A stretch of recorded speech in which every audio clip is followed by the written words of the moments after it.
আজকের এই সুন্দর সন্ধ্যায় সর্বতানের পক্ষ থেকে সবাইকে জানাচ্ছি আন্তরিক শুভেচ্ছা ও অভিনন্দন। তার সঙ্গে সকল গুরুজনদের জানাচ্ছি আমার প্রণাম এবং সকল ছোটদের জানাচ্ছি আন্তরিক ভালোবাসা।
श्री गणेशाय ओम नमो श्री गणेशाय ओम नमो श्री गणेशाय ओम नमो श्री गणेशाय ओम नमो श्री गणेशाय ओम नमो श्री गणेशाय ओम नमो श्री गणेशाय ओम नमो श्री गणेशाय ओम नमो श्री गणेशाय ओम नमो श्री गणेशाय।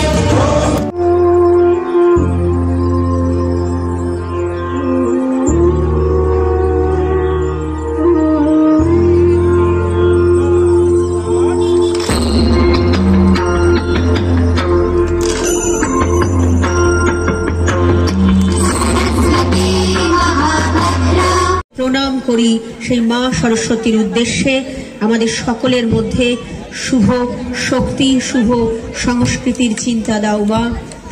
মন্দাক্রান্তা সেনের লেখা কবিতা নতুন দিগন্ত। পাশাপাশি বসে আছে সুখ আর দুঃখ, দুজনের মাঝখানে হাত ভারী সুখ। পাতা ঝরা শেষ হলে উকি দেয় দিশায়, একই ফুলে মধু আর কাটার সমন্বয়। এক মাসে পূর্ণিমা আর অমাবস্যা, এক হাতে সমাধান আর সমস্যা। যে নদী বলি দেয় সেই আনে বন্যা, যে চোখ হাসিতে নাচে সে চোখেই কান্না। কেউ দেয় শুভেচ্ছা, কেউ অভিসম্পাদ, কেউ বুকে ছুরি মারে, কেউ হাতে রাখে হাত। যদিও এসেছে আজ দারুণ দুঃসময়, এও একদিন যেন কেটে যাবে নিশ্চয়। যে মানুষ ভেসে যায় যুদ্ধে বা দাঙ্গায়, সেই তো কবিতা লেখে, ছবি আঁকে, গালিয়ে যা হিংসার লজ্জা।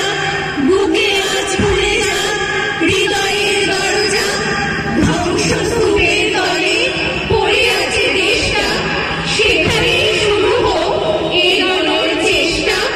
পরাজিত হতে পারি তবু পরা চোখ যায় যতদূর, কোনোখানে আছে ঠিক নতুন দিগন্ত। মুহূর্ত দিনকাল হবে জীবন্ত, ভাঙতে তো এক পল, গড়তে সময় চাই। সেই আশা বুকে নিয়ে লড়ে যায় সবাই। ভাঙতে তো এক পল, গড়তে সময় চাই। সেই আশা বুকে নিয়ে লড়ে যায় সবাই।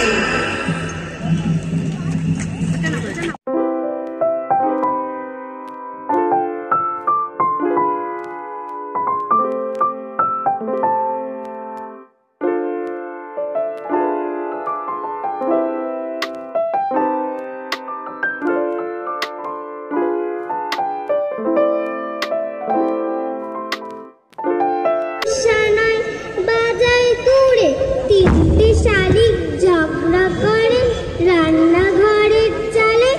শীতের বেলায় দুই প্রহরে দুই তাদের ছাদের পরে ছোট্ট মেয়ে রোদ তুলে দেয় বেগনি রঙের শাড়ি। চেয়ে চেয়ে চুপ করে রোতে প্রান্তরে পার বুঝিও, মনে ভাবি ওইখানেতেই আছে রাজার বাড়ি। থাকতো যদি বেগে ওরা পক্ষী রাজের বাচ্চা ঘোড়া, তক্ষুনি যে যেতেম তারে লাগাম দিয়ে কষে। যেতে যেতে নদী। নমস্কার, কবি রবীন্দ্রনাথ ঠাকুরের লেখা কবিতা সহজ পাঠ। আকাশ পারে ঘুমের আলোরে, কখন যেন অরণ্যে ভাগ ধরে ওই মেঘে মুখের চাদর সরিয়ে ফেলে। কখন যেন অন্য মনে আকাশ উঠে থেকে ছিঁড়ে যাওয়া মেঘের থেকে পুকুরে রোদ পড়ে বেঁকে। লাগায় ঝিলিমিলি বাঁশ বাগানে মাথায় মাথায়, তেঁতুল গাছে পাতায় পাতায় হাসায় খিলিখিলি। হঠাৎ কিসের মন্ত্র এসে ভুলিয়ে দিলে এক নিমেষে বাদল বেলার কথা। হারিয়ে পাওয়া আলো তীরে নাচায় ডালে ফিরে ফিরে ঝুমকো ফুলের লতা। ক্ষান্ত বুড়ির দিদি শাশুড়ি পাঁচ বোন থাকে কালনায়। শাড়িগুলো তারা উনুনে বিছায়, হাঁড়িগুলো রাখে আনলায়। কোনো দোষ পাছে ধরে নিন্দুকে, নিজে থাকে তারা লোহা সিন্ধুকে। টাকা কড়িগুলো হাওয়া খাবে বলে, কোথায় হব বনবাসী।